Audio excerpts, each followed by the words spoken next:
figures associated with the history of LSD, there is none more enigmatic, arguably, than Michael Hollingshead, appearing seemingly from nowhere in 1961 to turn Tim Leary on to this amazing new drug, LSD. Hollingshead became extremely influential on Leary's years at Harvard, Millbrook and beyond.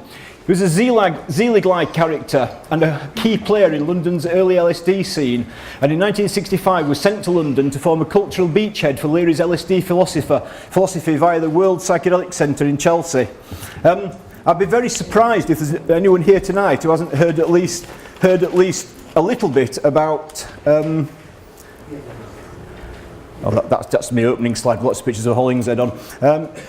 People who haven't heard much about Leary, the Harvard professor who was the person most responsible for the widespread use of LSD and many of the beliefs about it throughout the world between 1962 and his untimely death. Hollingshead's influence on Leary was immense, and their relationship between their first meeting in the early 60s to Hollingshead's death in 1984 veered from obsessively close to years without communication.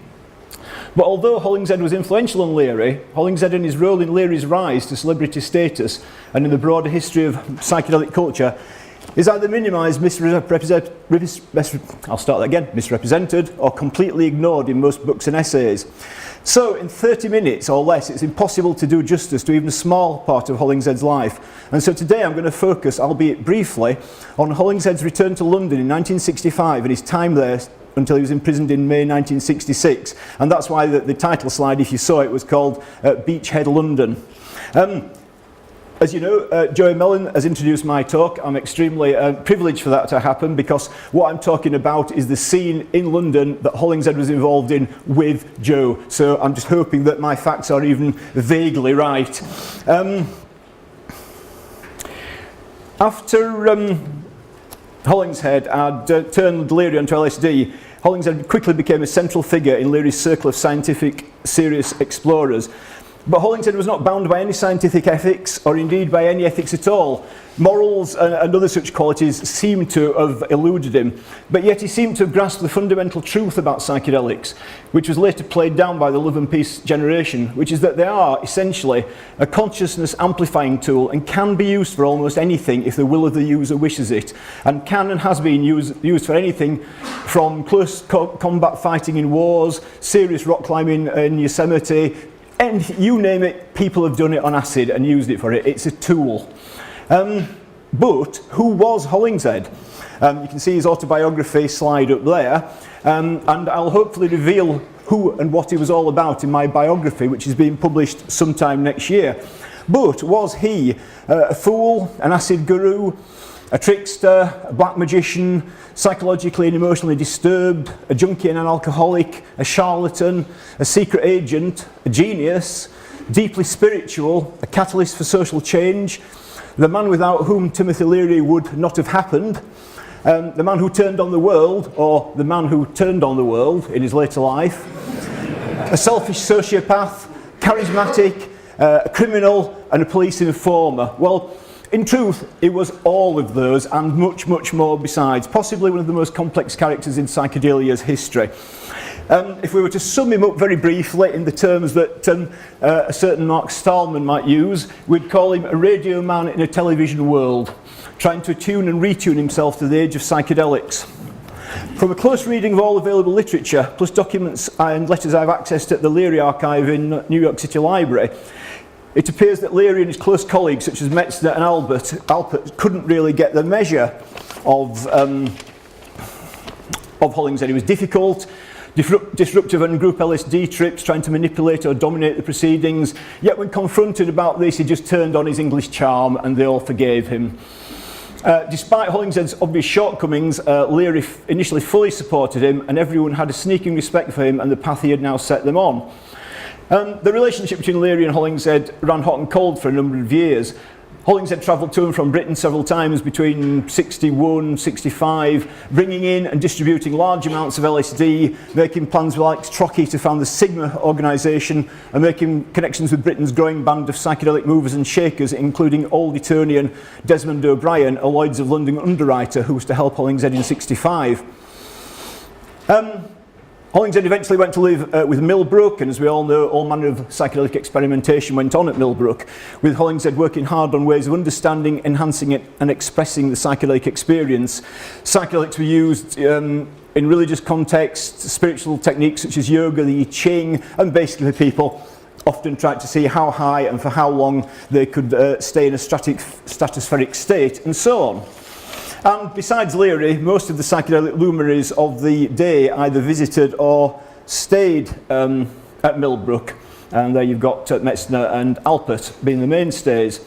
One description of Hollingshead around this time is that he's tall, 30-ish, baldish, with cold, cruel grey eyes. And he said, I am your guide for the weekend, will you follow me? He has an English accent and a soft voice of sinister authority. It makes him sound like Peter Cushing. That was one America's newspaper's description of him. It was great to have around at Millbrook. You know, when the going got rough in LSD trips, he was hardcore. He might have been a difficult and complex personality, but when high on psychedelics, by all accounts, he was a natural, an athlete, just somebody who could navigate any mind space. He could calm people down. He could be a benevolent presence. He could exude a sense of safety, just the sort of person you want to trip with. But equally, the polar opposite was true, and he could be, as Amanda Needpath once described him, a black magician. Leary's writings about psychedelics and his philosophy as to how they should be used rapidly developed between 61 and 65 and were slowly becoming known amongst Britain's early psychedelic community. But while Leary was having a huge impact on the American scene, the Britons were more cynical. The Leary way just didn't seem to be the British way. London DJ and psychedelic adventurer said, no, he didn't say that. He said that. He said Leary, he found Leary too hard going, too falsified in some ways, whereas with Huxley there was a certain clarity to it. Leary was effective at being a self-promoting figure and had a huge impact on the public's perception of LSD. And Hollingshead might have known how to manipulate individuals, but Leary was equally adept at manipulating the media. His perma-grinning visage and portentous announcements about a new religion based on LSD use, or how a woman could have thousands of orgasms during an LSD session, were guaranteed headline grabbers, but were not perhaps the best, or even the most truthful advertisements for LSD. By 1964, Leary wanted a psychedelic foothold in London, and a top-level meeting took place at Millbrook to discuss how the lessons learned there could be spread to Europe, and it was agreed that Hollingshead should again return to London. But this time he was to be financed and supported to establish a psychedelic beachhead, a sort of a mini Millbrook in London, from which he could spread the gospel according to Leary. He was to take with him to London Leary's versions of the great Eastern spiritual classics, the Tibetan Book of the Dead and the Tao Te Ching, as well as copies of the new magazine devoted to mind expansion, the Psychedelic Review. October 1965 was chosen as the time for Hollingshead to take Leary's brand of psychedelic religion to the UK. But although Leary appeared publicly enthusiastic about Hollingshead's planned psychedelic beachhead, privately, Leary was expressing serious doubts about Hollingshead's motivations and capabilities. Hollingshead had ripped Leary off on a few occasions for sums of several £1,000s, no small amount in the early 60s, and though he was crucial to Leary's entry into the world of LSD use and research, and although Leary and Hollingshead had a love-hate relationship that lasted until Hollingshead's death, Hollingshead could be and was something of a thorn in Leary's side.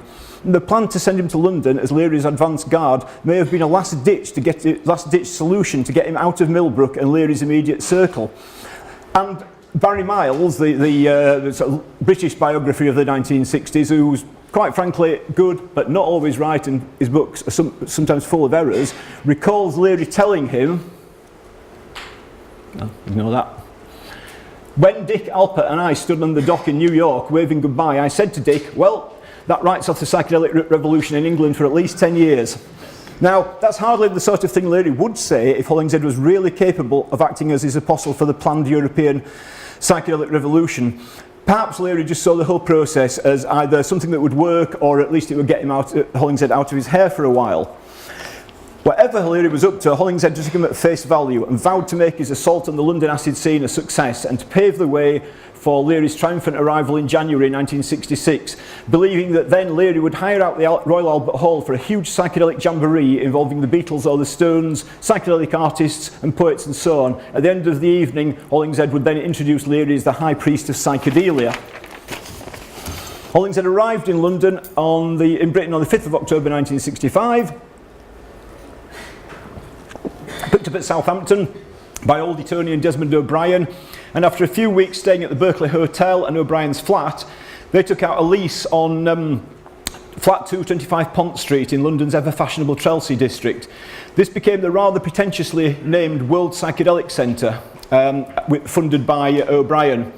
300 copies of the Psychedelic Experience, 200 issues of the Psychedelic View, and 200 copies of the Psychedelic Reader were delivered to Pont Street from Millbrook, and as Hollingshead put it, oh, he didn't put that, the psychedelic movement in England was small and badly informed. Now, you're getting to see the picture here. Basically, it seems from my reading of things that Leary had decided that he wanted his brand of how to trip, basically, to come to Britain and people to lap it up.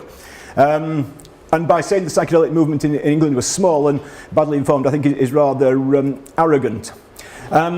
He also said that the spiritual content of the psychedelic experience was being overlooked in Britain by people taking LSD at that time. And obviously they needed Leary's way of doing things to make it all right for them. And it also meant that we had a manual for running guided LSD sessions. Now those 3 quotes are interesting because over the past 44 years since I first took acid, I've spoken to many people who took acid prior to 1966, and not one of them has bemoaned the lack of being told how they should conduct or experience an LSD session. Hundreds of people, possibly thousands, were tripping regularly in Britain before 1966, and many had amazing trips based around nature and whatever particular spirituality they may have been involved in, and equally many were just having, and this is something we often miss when it comes to psychedelics, people were having just amazing cosmic fun without the need for method, guru or teacher, and certainly not one from America. Sorry for any Americans present. My viewpoint. Desmond O'Brien's financial backing came from money he'd made as a Lloyd's underwriter, and with this money Hollingshead quickly set about turning Pont Street into a psychedelic ashram with posters, light shows, appropriate spiritual reading material and art books and so on.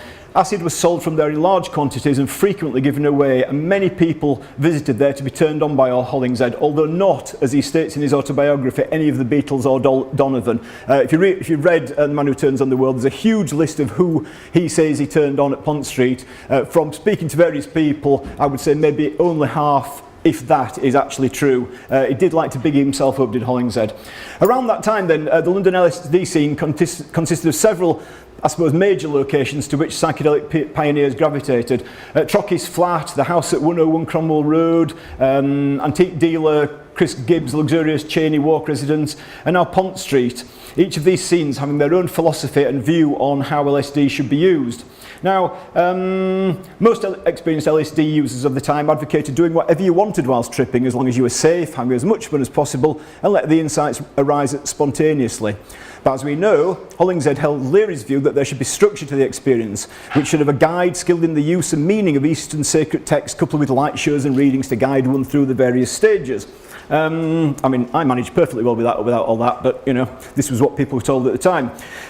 But despite that, Hollingshead started to change his mind somewhat after meeting Joey Mellon, who had discovered that bad trips were caused by a deficit of sugar in the system of the LSD user, and if sugar lumps or confectionery were eaten throughout the trip, bad experiences would be minimised, and thus it was perhaps not necessary to run a trip as though it was a series of clearly defined processes to go through, religious or spiritual in nature. Sugar lack was the term given to the problems Joey believed that LSD users were encountering, and he worked hard at spreading his particular version of the LSD gospel. Sweets and sugar were always available at LSD sessions run by Mellon, and he enshrined the principles of sugar lack on a wall scroll which he gave out freely to those experimenting with LSD. I've never seen one of those. I'd give my left little finger to possess one. Hollingshead visited Mellon's Cadogan Lane flat and was very impressed with the happy scene he found there. And this is a quote from Joey. Hollingshead was very impressed by the happy scene he found there. Lots of young people on acid eating sugar with no one putting over a big mystery scene. The emphasis seemed to be on unrestrained fun, nothing was planned, and according to Mellon, it was just one long happening. Mellon's approach to taking LSD appeared to be very different from Hollingshead, which is very much focused on the symbols and texts of Eastern religious systems, such as Buddhism, Hinduism, mandalas, mantras, the Tibetan Book of the Dead. They were all staple fare at the World Psychedelic Centre. And although Mellon was serious about LSD as a tool for personal transformation, Hollingshead's approach to LSD sessions disquieted disquieted him, being always in a darkened room smelling of incense with a commentary by the guru. That was the way the Americans had devised to keep people on sugar lax in control. We'll get to that in a minute. Whatever the differences between the two, LSD became a levelling factor and an alliance was formed, with Hollingshead supplying Mellon with as much LSD as he required. When the owner of the Cadogan Lane flat became aware of what was taking place there, they were all thrown out, and Mellon immediately moved into Hollingshead's Pond Street flat and observed the parade of hip, young and old things that passed through the World Psychedelic Centre, either observers and participants. Everyone who was anyone in swinging London wanted to be part of the growing psychedelic revolution. During this time, Hollingshead kept a ferocious correspondence with Leary. He was a massive letter writer. He used to write 3 or 4 letters a day. These are just examples of what he sent to Leary from London, and there are ramblings about the scene there, about what an impact Hollingshead has had, how he can change things, that there's lots of potential there, and so on and so forth. They make very interesting reading. Some of them are clearly written on acid, others not. And in an attempt to establish himself on what might be somewhat cynically be termed the psychedelic guru scene, Hollingshead began publishing documents such as this one, in which he pontificated about LSD in London. This is a London newsletter, Michael Hollingshead, December 1965. So, imagine what people were thinking of this guy who we've sort of all heard of coming over here, and he's handing out these things about what the scene should be like, what it is like, where we should go.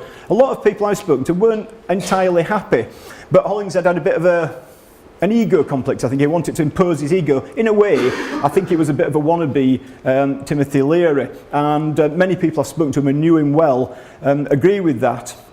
It was also a bit of a schmoozer, and around Christmas time 65 he was producing handmade Christmas cards like this, which is a fantastic handmade collage of badges, newspaper cuttings and so on, and I'm lucky enough to own the original of that, which is just a beautiful piece of work.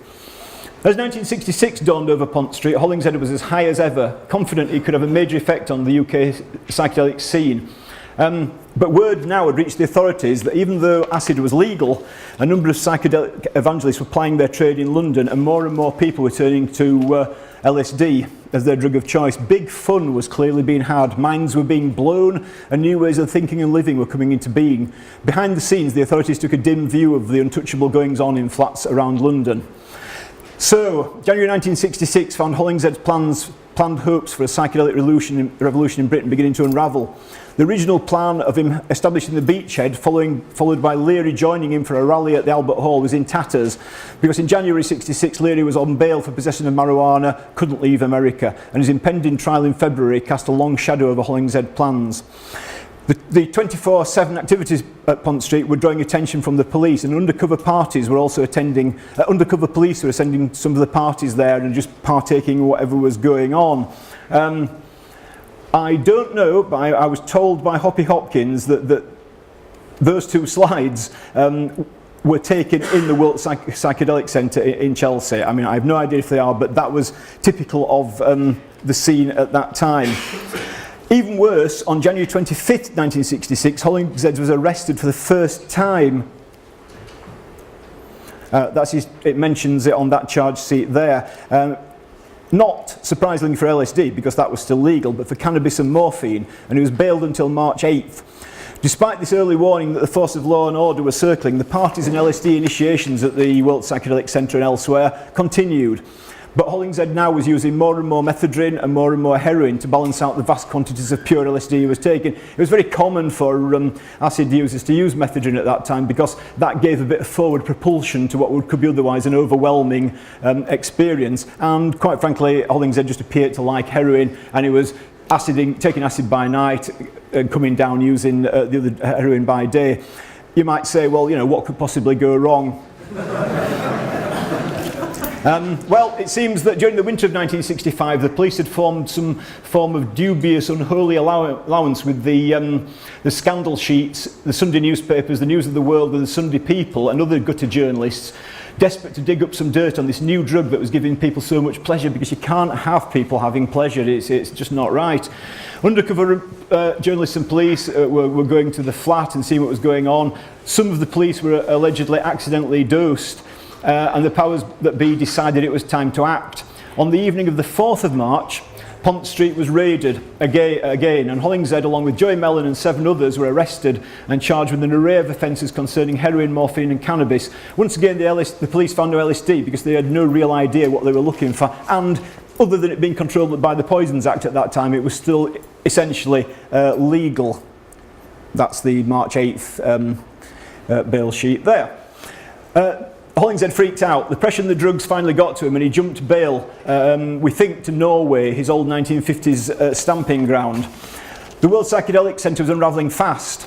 And in mid-March, the quintessentially swinging 60s magazine, London Life, heavily trailed its forthcoming LSD expose. This was on buses, it was in other newspapers, everything. It was really hyped. Television had some ads on about it. You know, LSD, the drug that could threaten London. The editor of London Life had been offered an exclusive interview with Desmond O'Brien, Hollingshed's sidekick. Hollingshead, having jumped bail, could have no say in what was going on and knew nothing about the forthcoming expose. And the expose itself was published on March 19th, and it's worth reading if you can get hold of a copy. I don't know why that's doing that, but it is.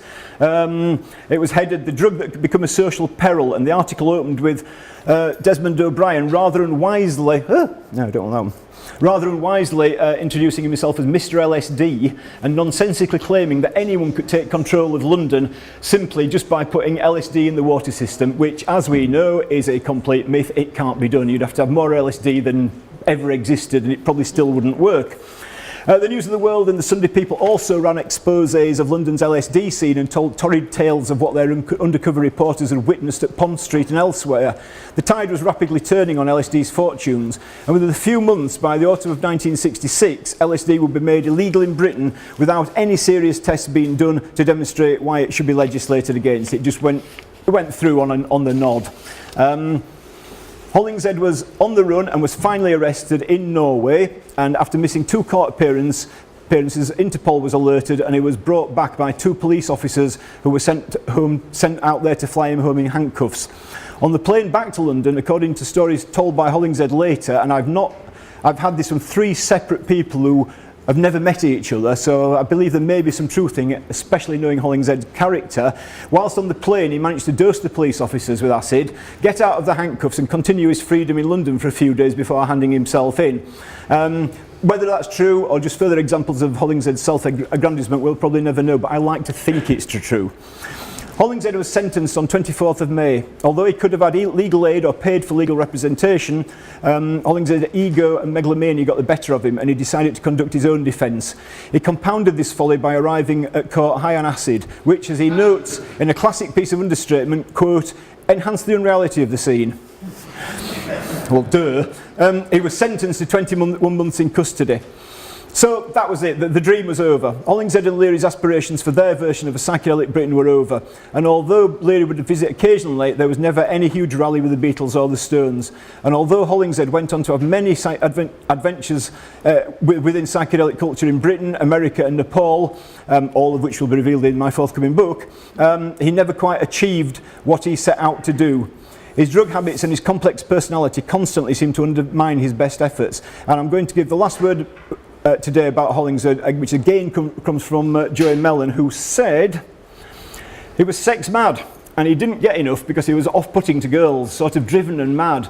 I think he used his drugs to get sex. He did have an evil side, I'm afraid. In a way, it was as though he couldn't help himself. I don't really think he was evil like some people are. He wanted to get what he wanted and he would use his drugs to get it. I think he really didn't understand love, and I think that last few words, again, from people I've spoken to across Hollingshead's life, right up to his death, really sums him up. He was a tormented individual who found himself in an arena where he thought he could be something. He could be Tim Leary, but he couldn't, and it all went downhill. Whether he was a secret agent working for various intelligence agencies has been suggested. I don't know. There's certainly some evidence that he was informing on John Beresford when he lived with him in New York in the early 60s. John Beresford knew about this apparently and let it continue because he was such a nice man and didn't want conflict, and so on and so forth. Is it 11?